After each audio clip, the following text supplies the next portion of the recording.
Abogados urgentemente tratan de prohibir lo que aparenta ser la deportación de un nuevo grupo de venezolanos.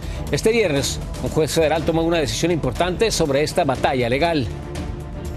Now we need to end the illegal abduction of Kilmar Abrego Garcia and bring him home too. Surgen nuevos detalles en la historia del salvadoreño que fue deportado por error. Entérese cuál fue la verdadera historia también de la foto con el senador. Hey, drop the knife! Drop the knife! Drop the knife! Hey, drop the knife! Publican nuevas imágenes del momento en que oficiales abrieron fuego contra un joven autista latino y cómo su vida fue decidida en solamente 16 segundos.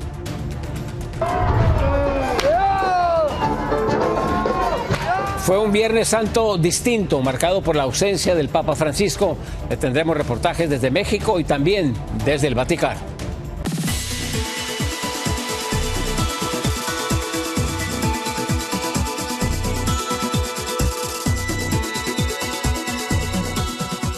Bienvenidos a una emisión más de Noticias 24, les informa José Armando Ronstadt. Iniciamos con lo último sobre el caso del salvadoreño que fue deportado por error. El senador demócrata Chris Van Hollen dio nuevos detalles este viernes sobre su reunión con Kilmar Abrego García, quien se encontraba en la prisión de máxima seguridad de su país. Abrego García le contó sentirse traumatizado por su estancia en el Secot, ya que muchos presos de otras celdas se burlaban de él en forma amenazante. El senador añadió más detalles sobre las fotos tomadas sobre la reunión con Abrego García y cómo oficiales de El Salvador trataron de manipular el encuentro.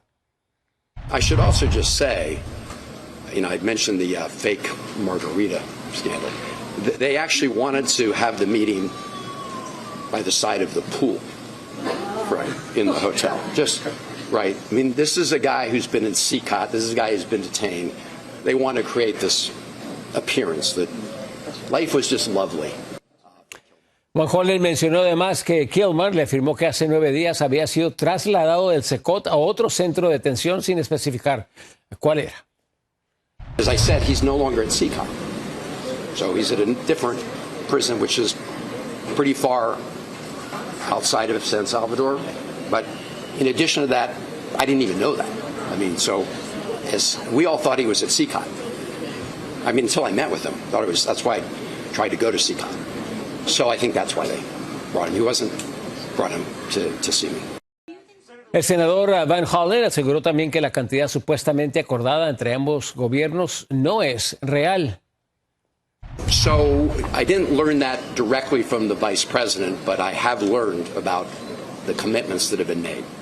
So the Trump administration has promised to pay El Salvador $15 million to detain these prisoners, including the illegally abducted Kilmar.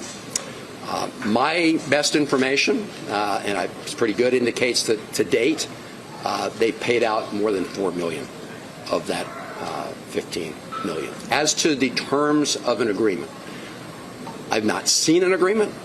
I don't know whether there is an agreement that specifically... Al regresar a Estados Unidos, el senador dijo que esto se trata de proteger los derechos de todas las personas que residen en los Estados Unidos. Es una deportación sin cargos, pero con muchas acusaciones. El caso de Kilmar Abrego García ha desatado una fuerte controversia en este país. Edgar Camargo nos muestra cómo el salvadoreño se encuentra en el centro de la batalla migratoria de la nación.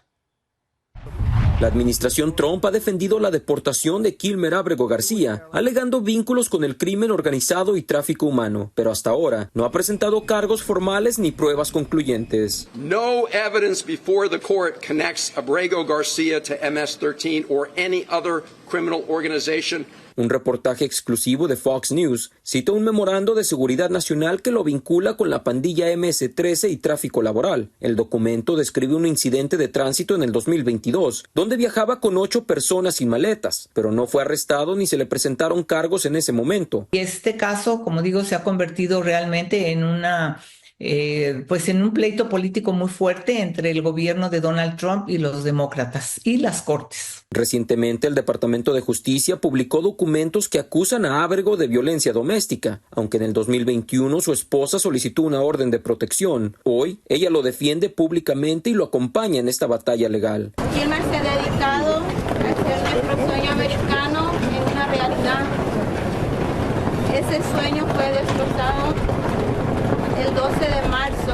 La controversia creció aún más cuando la Casa Blanca publicó en Instagram una imagen de la portada del New York Times, donde aparece la reunión entre el senador y Ábrego. En la publicación afirman que nunca regresará a Estados Unidos. This man is according to certified statements that we get, is a very violent person. Mientras el juez federal ya ordenó facilitar el regreso de Ábrego a Estados Unidos, la administración Trump insiste en que su afiliación a una pandilla lo hace inelegible para regresar. Si se permite que en el futuro se siga deportando a personas a las que no se les ha sometido a un juicio, a las que no se les ha probado que sean criminales, pues está cometiendo una violación a los derechos humanos. La familia de Ábrego y sus defensores insisten en que está siendo víctima de una campaña de desinformación con fines políticos. Desde el estado de Texas, para Noticias Estrella TV, Edgar Camargo. El juez federal James Boasberg denegó hoy una solicitud que busca impedir que la administración Trump deporte a más supuestos pandilleros venezolanos del Tren de Aragua. La petición fue hecha por la Unión Americana de Libertades Civiles después de que recluidos en Anson, en el estado de Texas, recibieron formularios indicando su vínculo con la pandilla y que serían deportados a pesar de una orden contraria de la Corte Suprema. En la audiencia del juez federal, el Departamento de Justicia indicó que el gobierno tiene el derecho de deportar mañana a los venezolanos si así lo desea. Por su parte, los abogados del ACLU solicitaron a la Corte Suprema que intervenga inmediatamente para impedir nuevas deportaciones. Ahora vamos con el abogado Rafael Peñalver, que ya se encuentra con nosotros. Abogado, gracias por ayudarnos.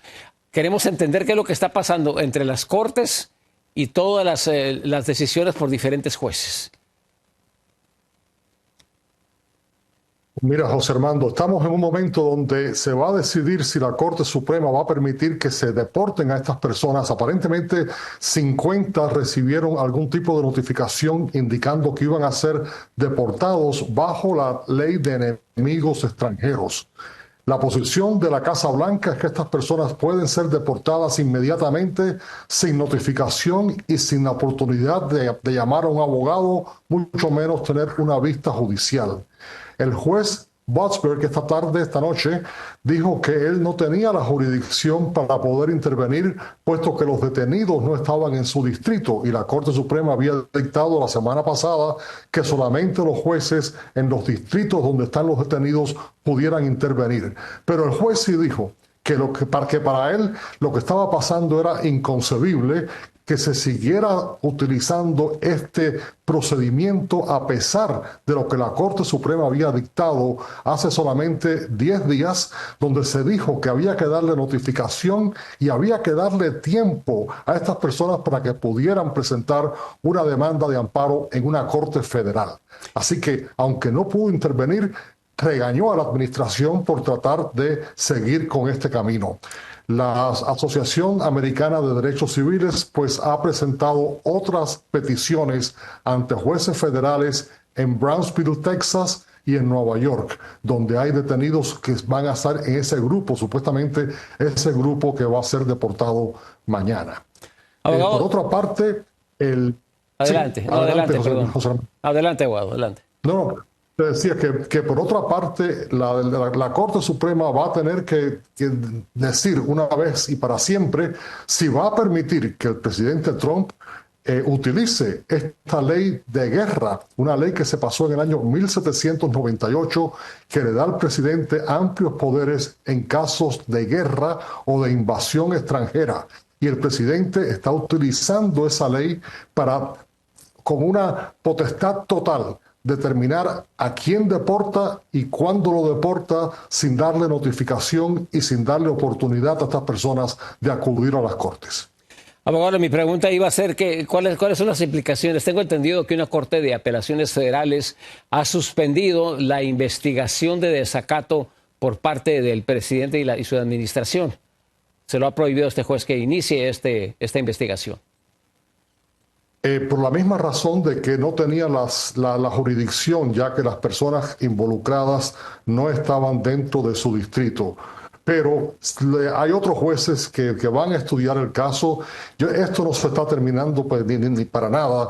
Estamos comenzando un proceso peligrosísimo, puesto que el presidente ha pedido al Departamento de Defensa que le dé un reporte antes del día 20 de abril si él puede declarar la ley marcial, diciendo que la situación con los inmigrantes y con las alegaciones que él hace de criminalidad por parte de los inmigrantes y los indocumentados pone al país en una situación donde él va a tener que enviar fuerzas federales a la frontera para poder garantizar la seguridad de la frontera.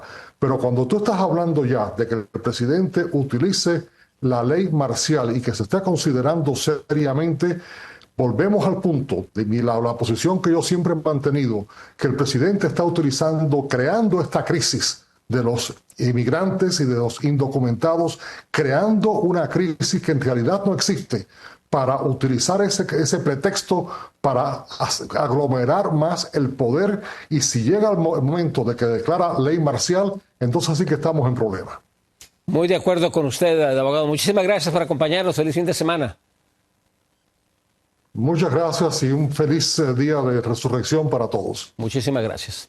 Pasamos a otra información. La Corte Federal de San Francisco se negó a suspender la orden de un juez que mantiene vivo el TPS para venezolanos. Este fallo protege aproximadamente a 350,000 venezolanos beneficiarios del TPS que iban a perder su permiso de trabajo tan pronto como el 3 de abril y también su protección contra la deportación. A continuación le advertimos que las imágenes que van a ver son extremadamente fuertes. Le sugerimos discreción.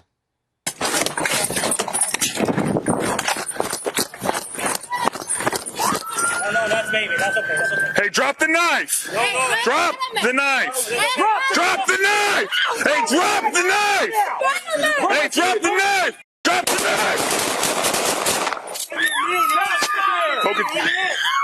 Se han dado a conocer nuevas imágenes que muestran a agentes de la policía de Idaho atinando 9 balazos en el cuerpo de Víctor Pérez, un joven autista de 17 años. Las grabaciones dejan ver que pasaron solamente 16 segundos antes de que los oficiales dispararan repetidamente. La policía explica la decisión de los agentes debido a que el joven sostenía un cuchillo. Según una tía de Víctor, él tenía parálisis cerebral y su edad mental era de un niño de tan solo 5 años de edad. Una breve pausa, regresamos con más información. Fue un Viernes Santo distinto, marcado por la ausencia del Papa Francisco. Tendremos un reportaje desde México y también desde el Vaticano.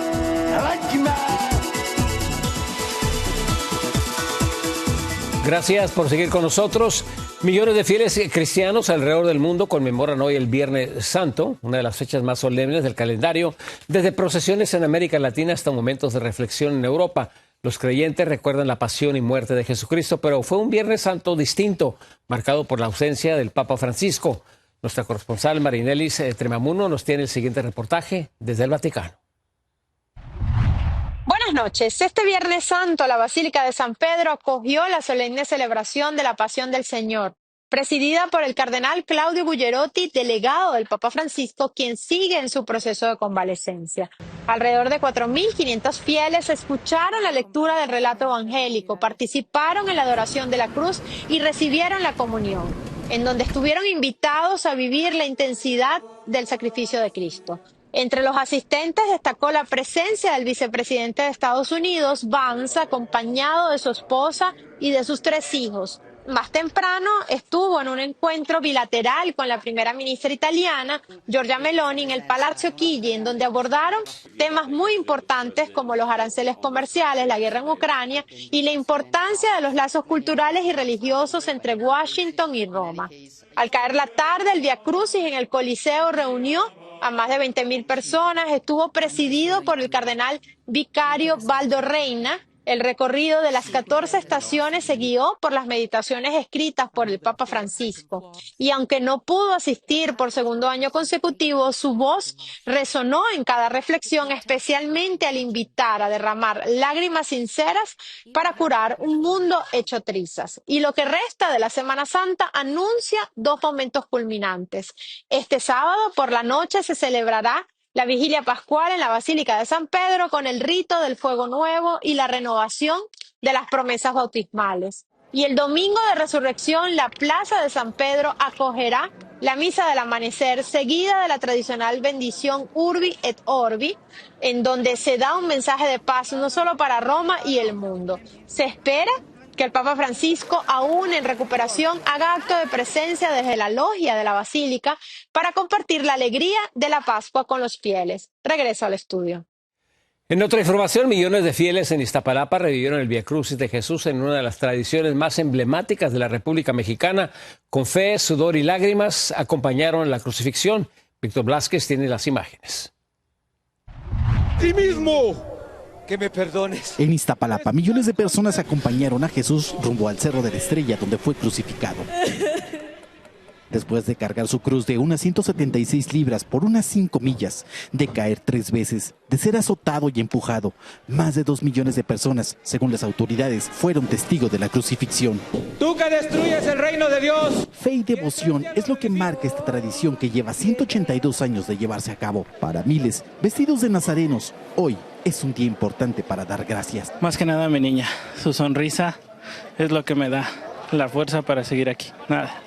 El cansancio, solamente ver que ella esté bien y que está aquí con nosotros. Incluso desde niños se les inculca esta tradición por padres y abuelos para que continúe. Sergio, por ejemplo, carga 2 cruces. Una de cuando tenía 6 años, cuando empezó a participar en este Vía Crucis. Ya llevo 13 años haciendo esta tradición, esa costumbre. Pues sí, de momento he terminado cansado, pero con mucho amor. Entonces también vengo en gracias que tengo un año más a mi padre. Lo que comenzó como una manda para que el Cristo de la Cuevita protegiera a la población de una epidemia de cólera que caía, ahora en los libros está inscrita como Patrimonio Cultural Inmaterial de México. Primero un poco cansada, ¿no? Por el calor, y ya porque me salió una ampolla y bueno, me la reventé. Y pues ya, es como que un poquito ya... El peso de la cruz, sí, ya cala. Pero pues básicamente, pues por amor igual también a la tradición. Es lo que me han inculcado mis familiares y simplemente eso. Finalmente las autoridades desplegaron a unos 2,000 policías, incluidos motociclistas y helicópteros para resguardar a unas 2 millones de personas que asistieron a este evento.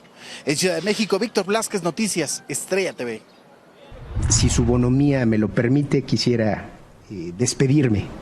Es totalmente falso que los jueces federales seamos corruptos. Ese es un discurso espurio. Han sido mínimos los jueces que han sido sancionados por una razón así. No obstante, el juez federal Óscar Javier Mendoza renunció en protesta por la reforma judicial en México. En el video se ve al juez explicar y cuestionar la frase de que todos los jueces federales son corruptos. Desde la aprobación de la reforma, más de 400 jueces y magistrados del Poder Judicial han solicitado su jubilación anticipada y lo hacen porque buscan preservar sus derechos adquiridos antes de que entren en vigor los nuevos lineamientos. Y 3 atentados terroristas sacudieron diferentes regiones de Colombia, dejando víctimas mortales y decenas de heridos. Nuestra reportera Carolina Gómez nos tiene el siguiente reportaje. Ola de terror en plena Semana Mayor. La violencia volvió a recorrer las calles de Colombia como un espectro de dolor sin descanso. 3 ataques coordinados en menos de 48 horas dejaron muerte, dolor y miedo. En La Plata, Huila, el estruendo de una motocicleta cargada de explosivos silenció para siempre la vida de 2 hermanos, Luisa y Sergio Trujillo, que cayeron frente a la estación de policía por la onda expansiva, que barrió con ventanas, techos y la calma de toda la población, dejando a más de 20 personas heridas. Esto es un atentado claro en contra de la población civil y por esa razón todos debemos unirnos en una sola voz rechazando este tipo de actos de violencia y de barbarie. Estuvo bien trágica la situación porque hubo muchos destrozos, heridos, muertos, el comercio se afectó hartísimo y por aquí pues todos afectados moralmente. Lamentable por las familias que perdieron sus hijos, ¿no? y más una Semana Santa, que es respetable. Por su parte, en Mondono, Cauca, una mujer indígena fue alcanzada por la muerte mientras esperaba transporte con su hija, quien permanece grave en el hospital junto a 7 heridos más que también fueron alcanzados por la detonación de un carro bomba cargado con doble carga explosiva. Hechos que ningún grupo se ha atribuido, pero que las autoridades sospechan podrían venir del Frente Jaime Martínez, una de las disidencias de las FARC. Una casa que fue totalmente destruida y enseguida la policía. Ahí nos reporta una señora muerta perteneciente al Cabildo de la Concepción. Antioquia no escapó a esta cadena de fuego. 2 ataques dirigidos contra la policía dejaron un uniformado sin vida y varios agentes heridos. El primero ocurrió en Salgar, el segundo en San Pedro de los Milagros. Allí, un explosivo estalló al paso de una patrulla. Por su parte, el presidente Petro generó polémica porque en medio de esta difícil situación de violencia que se vive en el país, firmó un decreto en donde se prohíbe cualquier operación militar en contra de las FARC. En Bogotá, Colombia, Carolina Gómez para Noticias Estrella TV. Más información después de la pausa.